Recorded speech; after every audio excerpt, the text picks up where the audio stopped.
Dhamangaon railway तालुक्यात अवैध रेती उत्खननावर कारवाई. 250 ब्रास रेतीसाठी जप्त.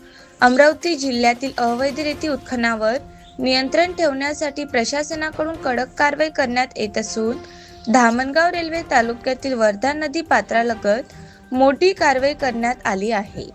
जिल्हाधिकारी आशिष एरेकर यांच्या मार्गदर्शनाखाली 9 एप्रिल गुरुवार रोजी दुपारी सुमारे 3 वाजताच्या सुमारास उपविभागीय अधिकारी चांदूर रेल्वे श्रीमती श्रद्धा उद्दावंत व जिल्हा खनिकर्म अधिकारी श्रीमती प्रणिता चापले यांनी धामणगाव रेल्वे तालुक्यातील मौजा, सलाबादपूर व सोनोरा काकडे परिसरातील वर्धा नदी पात्रालगत सर्वे नंबर 8/3 येथे संयुक्त आकस्मिक भेट दिली.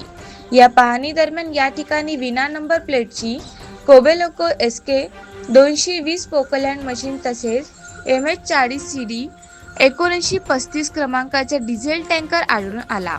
याशिवाय अंदाजे 250 ब्रास रेतीचा अवैध साठा असल्याचे निदर्शनास आले. त्यानंतर तलाठी व मंडळ अधिकाऱ्यांनी पंचनामा करून सदर रेतीसाठी जप्त केला. जप्त करण्यात आलेला रेतीसाठा पुढील कार्यवाहीसाठी तहसीलदार धामणगाव रेल्वे यांच्या ताब्यात देण्यात आला. तसेच त्या ठिकाणी आढळून आलेल्या बोटी, सक्शन पंप व इतर उपकरणे नष्ट करण्यात आली. या कारवाईवेळी नायब तहसीलदार ऋतुराज पटोरकर, नायब तहसीलदार देवेंद्र वासनिक, मंडळ अधिकारी राजेश लाड, व्यंकटी कांबळे तसेच तलाठी आकाश चव्हाण, विनोद जायभाई, अनिल धुडे, बिपिन काळे, रितेश भाकरे, गौरव श्रीराव, शैलेश ढोरे, अनंता मानकर, पोलीस पाटील आदित्य मानकर आणि गावातील नागरिक मोठ्या संख्येने उपस्थित होते.